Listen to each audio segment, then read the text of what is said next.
been running well all year, and this is what they've wanted to see. They call themselves the Posse, and what it stands for is pursuit of something special every day. They have T-shirts made up, and they want to see what kind of fireworks they can generate with those four in the lineup. Allen's feeling pressure, and he is down. He is down. Demetrius Maxey got a hand on him as that Toronto Argonauts front four got into his face. Well, the Toronto defense is going to give you a lot of looks, and you saw the linebacking core way up in the line of scrimmage and then dropping out, and that makes Damon Allen hold the football a little longer. When he saw them up in the line of scrimmage, he's expecting blitz. He thought that Michael O'Shea, Kelly Wiltshire, and Matavius Houston would be coming. They didn't. They dropped. He held the ball, and Demetrius Maxey gets there. And the Toronto defense flexes its muscles once again. Here's Pinball from his 25. His 20, he's got a hole. Flag is down on the play. Donaldson was trying to bring down Pinball Clemens from behind, but not after a bit of a gain of 13 yards. We'll see what the flag is about.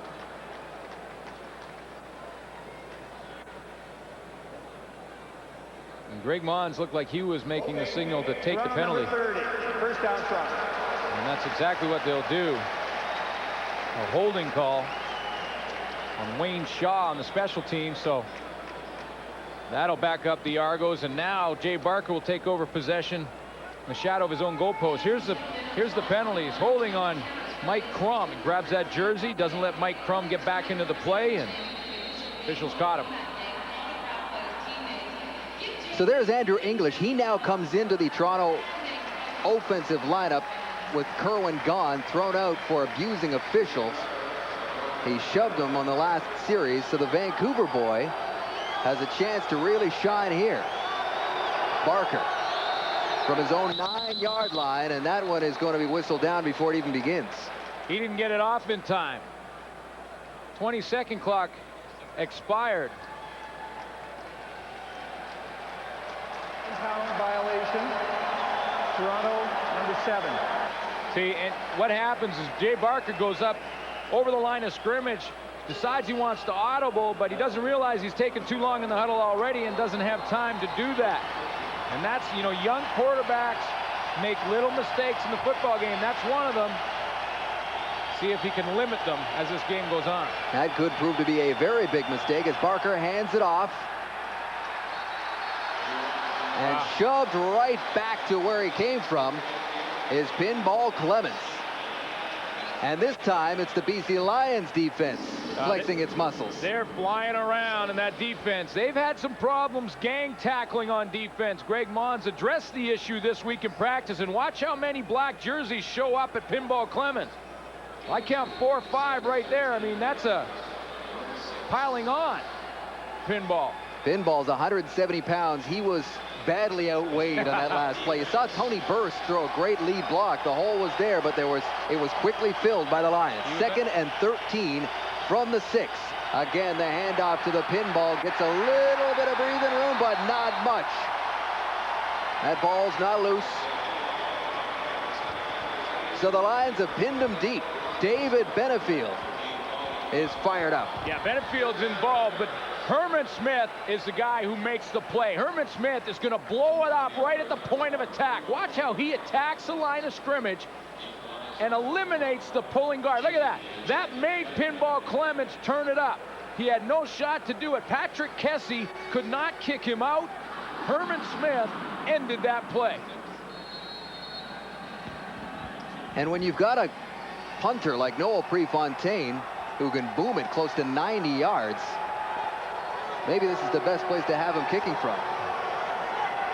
Still doesn't guarantee you a good field position. That is not one of his best. Cunningham lets it get away from him. They get a great bounce. But Cunningham's coming back the other way and finally knocked down at his own 50-yard line. So the Argonauts defense steps up, makes a couple of plays, and the Lions respond right back, Len. Yeah, they do. They need to put some points on the board, and they're going to need Jamie Terrace and the boys up front to get it done. Jamie Terrace, of course, had to move over to the center position, and look at the matchup here. BC offensive line averaging 6'5", 290 pounds against the Toronto D-line that's 6'3", 260. You would think that that's a big advantage for the BC Lions. But this is a quick bunch in the Argo defense, and sometimes when you give up a little bit of size, you pick it up in quickness, and they can really move down there. Jermaine Haley, Demetrius Maxey can get after it. Glenn Young, Roger Dunbrack rounding out that front four, allowing less than 70 yards a game along the ground. The Lions averaging close to 170. There's a little play action to Drummond. Allen's going to put it up, and that pass is easy pickings for O'Shea. A little lateral to Kelly Wiltshire, and he's still on his feet. Allen had his hand tipped as he delivered the pass, and all O'Shea had to do was stand there and reel it in. Yeah, that was, someone hit Damon Allen's hand, and I didn't see the number, but Damon Allen got his arm hit in the throwing motion, and that ball just popped up in there. Here comes the pressure from the backside. Michael O'Shea picks it off. Little pitch out to Kelly Wiltshire, and they're gone. They just come in with 4 up front from Toronto, and we talked about their quickness. Glenn Young is the guy who knocks it down. We talked about their quickness. Glenn Young is just 230 pounds playing rush in, and Glenn Young got there from the outside when they were just rushing 4 against 5 offensive linemen for BC. And Barker has much better field position to work with this time. Swings it out. He's got English. Andrew English. Gain of 5 on the play. Well, Andrew English is going to be asked to step up now. Andre Kerwin out of the lineup. Andrew English just coming off a groin injury, so you know he's not quite 100%. In a big game versus Montreal where he had a touchdown and over 100 yards, he can get it done. I mean, he really set the tone in that Montreal game. We did that game, and early in the game, he went deep for over a 60-yard reception and really set the tone for the Argos. Also in week 1, Vince Danielson had a big week, so you had 2 UBC receivers atop the league. Here's Barker on 2nd down. Over the middle, it's got a man, and that ball's loose. Scooped up by Paul Lacoste. Still on his feet. Look at Paul Lacoste go.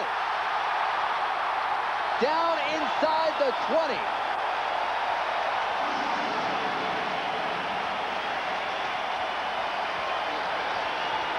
On the last play of the quarter, the BC Lions come up with a huge play.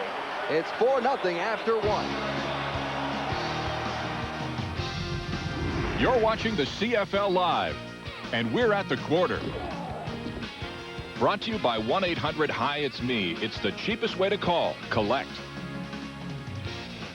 Well, in a game like this with 2 solid defenses, a play like that could turn out to be huge. But let us talk about the Argo offense. Before the game, we talked about Jay Barker and how critical it would be for him to have a solid game and not make any mistakes. Let's have a look at the old videotape evidence and give me your assessment of Barker so far. Well, look at the decision process for Jay Barker here. 3-step drop, resets his feet, finds his secondary receiver, completed pass. Now, different type of technique. Pumps to the receiver on the outside, finds the other receiver on the inside. Big time play. The right decision process in terms of looking at his first receiver, then his second receiver. Jay Barker is ready to play as a starter this time, not coming off the bench. He has to continue this type of football for Argonauts to win the game. Now, they have to eliminate mistakes like that fumble at the end of the quarter, but really Jay Barker doesn't have to do anything spectacular because he has such a solid defense. You know, he really does, because you look at the whole situation right now. You've seen the interception almost by Mike O'Shea, the fumble by Damon Allen in the backfield, and then finally an interception by O'Shea using his other teammate, Kelly Wiltshire, to pitch the football. The Toronto Argonauts defensively are playing well. You take away that Lacoste interception, dominated by defense, the Toronto defense, James. You know, the Argos, when they won their 2nd Grey Cup a couple of years ago, they led the league in almost every defensive category, and a lot of people, especially in Toronto, think this defense might even be better than that one. Let's send it back to BC Place. David Benefield makes the play. Paul Lacoste gets the fumble, but it's Benefield in a zone drop. Here's Pinball Clements. He's going to run the curl. It's zone. Dale Joseph goes that way. Benefield is going to drop. Let Pinball catch it underneath and then break up and make the tackle. It's called letting them catch the 5-yarder and giving them a headache. This time Benefield strips the football. Lacoste picks it up. And then it's a foot race, and Paul Lacoste starts to look like a bit of a running back. More like a fullback. Breaks that tackle, gets to the outside, shows pretty good speed. I love the way he switched the ball from his right hand to his left hand. Only running backs are supposed to know about that. Paul Lacoste, high knees down the sideline, and he's given BC Lions great field position to start the 2nd quarter. There he is, 6'1", 225, the middle linebacker, Paul Lacoste, and the Lions have great field position now from the 18-yard line. Little play action pass. Allen's got a lot of room. Damon Allen out just around the 10-yard line. The first quarter numbers are brought to you by Castrol GTX. Well, this is you know what that is? That's the Argos defense. That's what that is. 1 first down in the first quarter for the BC Lions. And this is a potent offense with a lot of weapons. Robert Drummond, the posse, Damon Allen running the show, and the Argos with double the time of possession. That's something Greg Mons did not expect to start this football game. The Lions have had trouble putting the ball into the end zone the past couple of weeks. Now they got 2nd and 3 from the 11. And off goes to Drummond. Robert Drummond is in. Touchdown Lions.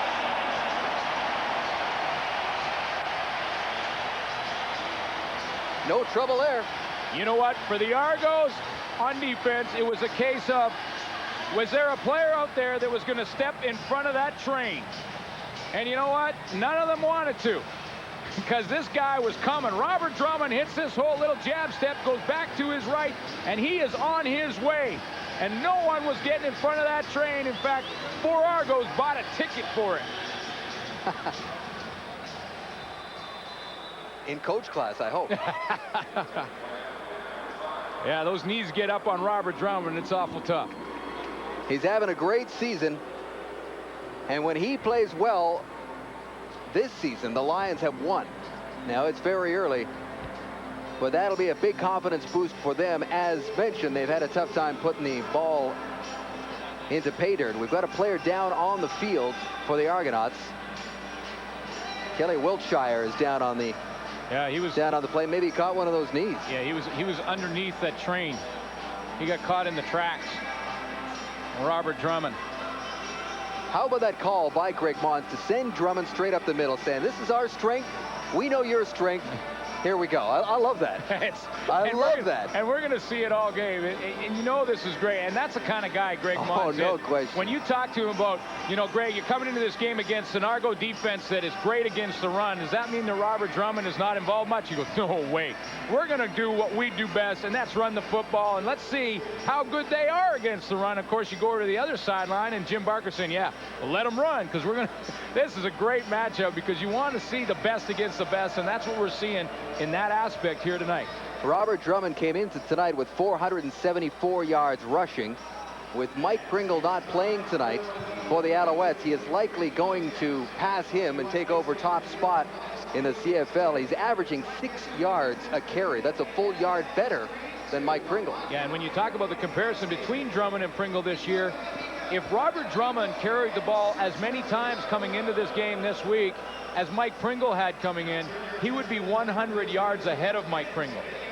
So that you have to take into consideration. Robert Drummond is really having a Robert Drummond type year. Not like we saw last year, like we saw when he was back in Toronto. He had a lot of troubles last season off the field. There was family problems. He lost his father tragically back home in Syracuse, New York. He also played with injuries. But this season, it's been a lot of beating the drum. And what a block up front by Steve Harden, number 61, on Michael O'Shea. Michael O'Shea is the guy that's got to slide over and make that play, and number 61, Steve Harden, would not allow him in there. I mean, Steve Harden eliminates. We got to get one more look at that, because this is a great block, and I'll point it out for you. Watch this. Steve Harden on number 50. Now this is Michael O'Shea's play. Now watch Harden take him out of there. See, Harden slides down, gets good contact on O'Shea, and then it's too late. He's gone. And finally, there is the extra point by Louis Pasaglia. So it's 7-4 for the BC Lions, as the touchdown by Drummond has put them up by 3. And speaking of going up, there's your buddy. Well, you know, he hasn't got as much exercise as he's like going up and down that pole. He hasn't really been earning his money lately. But I'm sure the Lions, if they have it their way, will try to change that. Oh, they'll try and wear him out. They'll try and get another logger in here if he gets too tired. That's what they want to do. But they're playing against a pretty good defense, so we'll have to wait and see if they actually can do it. It's easy to say, not so easy to do. Oh, yeah, this game is, we're not even a minute into the second quarter. There's a lot of football to be played. So the Argonauts turned a turnover into 3 points. And then the BC Lions took a fumble by the Argonauts and a big return by Paul Lacoste all the way down and punched it in. Robert Drumming putting the exclamation mark on it. Yeah, the key play coming from the BC Lions' new fullback, Paul Lacoste, who up until this point has only played linebacker. He looked like a fullback when he picked up that fumble. By the way, what a job he has done at the middle linebacker position for the BC Lions. Oh, has he ever. And you know, that has been a position that has been a problem for the BC Lions for really the last 5 years. The middle linebacker spot, they really have not been able to find someone. It looks like they have in Paul Lacoste. Well, we're finally going to get underway again. There's the kickoff by Brett Anderson. Pinball Clements up to the 30. And not much more. So back comes Jay Barker after a 14-yard return, a 56-yard kickoff. Barker's numbers so far not bad. However, that last play really got him into trouble. Yeah, and that wasn't Jay Barker's fault. Absolutely. He threw it to Pinball. Pinball dropped the football. I mean, he had the help from David Benefield with that big arm coming across. So you can't give that one to Jay Barker, but Jay Barker's got to respond. Now the pressure is on his shoulders. He's got to come back. The BC Lions have momentum. Got to get a bit of a drive together. It doesn't even necessarily have to score. Just has to put 2 or 3 first downs together, give his defense a rest, try and get some momentum back. And it is first down from the 33. There's another one that's up for grabs, and it was just missed by Eric Carter. Eric Carter hasn't seen, he can count the amount of passes to his side after game 1 on one hand. All of a sudden he's seen 2 tonight. One bounces up in the air right here, and he hasn't seen him for so long he didn't know what to do with it. First of all, Benefield's right in the face of Jay Barker, and he had to kind of throw it around him. But watch this, Carter, he says, what is this thing? I haven't seen this brown thing for quite a while. Oh, yeah, I forgot how to catch it. You don't want to give that guy too many sniffs at a loose ball like that. Oh, he's going to get one. So it's 2nd and 10. Again from the 33. Barker out of that shotgun. Puts it up far side, and that one is not picked off. He was out of bounds. But Barker flirting with disaster again. Reggie Carthon had a beat on it. Yeah, he did. And you know, this what was the play. Right here, he's trying to get the flying die, it's called, right down the sideline. But he throws it way too late. If he throws that ball about a split second earlier, he may have a chance. Tyrone Brown is about 5 yards too far down the field when that ball is delivered, and that's why Reggie Carthon has a chance to get it. If Jay Barker throws that one earlier, he might not be able to get that close to that football. And as expected, both defenses having a lot to say about how this game is going so far. We are early in the second quarter. There's Noel Prefontaine, another good, low, long punt. Cunningham goes back to retrieve it.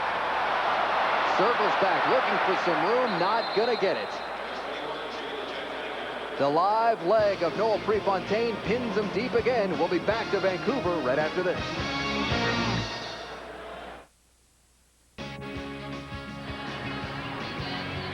We are early in the second quarter here in Vancouver. The BC Lions with a 7-4 lead over the Toronto Argonauts. Both teams won last week, and both teams are having trouble moving the ball against a couple of very good defenses. Damon Allen on first down. Rolls out to his right, goes up over the middle, got Don Blair for a big gain. One of the posse. Gain of 11 on the play. BC Lions right now are doing a nice job of moving the pocket around. They're not making Damon Allen a pocket passer. They're making him a rollout passer in this game, and they're stretching that Argo zone defense. You see how the holes will develop. Damon Allen could have dumped it off to Rod Harris, who had found a hole, and Don Blair found one a little deeper, so he chose him. That looked like a long 11. You're right. It was 24-yard gain on that play. Damon Allen hands off to Drummond. Drummond straight up the middle. Again, averaging 6 yards per carry. If you can get that type of production on first down, it's devastating, doesn't it? Oh, well, it's everything to your offense. And, you know, if you're on the defensive side of the football and offensively the team you're playing is getting 6 yards a carry from their running back, and Drummond looks a little bit winded or a little nicked, but they're getting 6 yards a carry. It's tough to win. You can't win games like that. Your quarterback you're playing against is in 2nd and 3 or less. Boy, it's a long night. He won't be running on this play. 2nd and 5 after the 5-yard gain. Allen straight up the middle. Just enough for the first down. He knew exactly where the marker was and just went down when he had that first down. You know, he's going to take off and run, and Damon Allen likes to spread his receivers and backs out of the backfield because it'll open up some alleys for him. But it's interesting at the end of this play, Damon Allen takes off and runs, and he hook slides feet first. And quarterbacks are now saying in the league that they don't like to hook slide feet first, even though they know they're protected. Players are diving over them and going for their chins, and it's the first thing that they see when they go feet first, so they like to get out of that. The first thing Robert Drummond saw was a lot of white jerseys as he hit the line of scrimmage, and he is pushed back for a loss of 1. Yeah, Glenn Young again involved in the game. I mean, Glenn Young moved up. Glenn Young is naturally a middle linebacker. And if you were asked Glenn Young where he'd like to play, he'd probably tell you right in the middle, that linebacking core. But because Martavius Houston has played well and Glenn Young is such a great athlete, they want to keep both of them on the field. So they move Glenn Young up to the rush end position. And guess what? He's excelling up there. And that's what you want. When Houston's moving around and doing well, you can keep Glenn Young and both of them on the field. Benefits your D. Here's Allen getting out of trouble. There's a flag down. He's going long. He's got a man. It's Cunningham. And he couldn't reel that one in over his shoulder. But as mentioned, there was a flag in the backfield, and it's going to be against BC. It's going to come back. Holding call against the BC Lions. So even if he caught it, it would have been back. Holding. BC number 64. Second down repeated. Mo Eluanibi on Roger Dunbrack. Mo Eluanibi plays the left tackle position. He's working on Roger Dunbrack. Now, Damon Allen has to roll to the outside because he doesn't have anything to the play call. And look at the holding. That's right around the outside. Now, not only grabbed the shoulder pad, but also grabbed Roger Dunbrack's jersey. You want to talk about a guy who gets up for a game. Mo Eluanibi gets to the arena at 2:30 this afternoon, 5 hours before kickoff. I said, what do you do? He says, I walk around the stadium, talk to everybody, see how everybody's doing. And he talks to everybody. And he sets up his Mo zone. He's got his own section here that he fills with kids, so he makes sure that's okay. 2nd and 21 after the holding call. Allen going long again, looking for Alfred Jackson. He's got him, but he's out of bounds. Just a little too far to the right. Well, I tell you something. The posse is getting off the ball. Now, that one was just out of bounds, but I looked at the entire field right there. Alfred Jackson was open by about 3 yards. Don Blair was open by about 7 down the middle. And Jimmy the Jet Cunningham on this side of the field is open by about 3. I mean, they are running tonight. You see Alfred Jackson to the top of your screen running the corner route. Don Smith trying to back off and get on him. There's 2 yards there. There's Blair down the middle. He was also open. Just missed. Lou is back. He's got a hard act to follow with Noel Prefontaine just booming him. But that's not a bad punt. There's Adrian Smith. Adrian Smith giving Pinball a bit of a rest, gets up to his 45-yard line, and that's where the Argos will begin when we come back. 7-4 BC, 9:34 to go in the second quarter. Jay Barker's ready to go, but before we get back to the game, back down to the field for Farhan Lalji.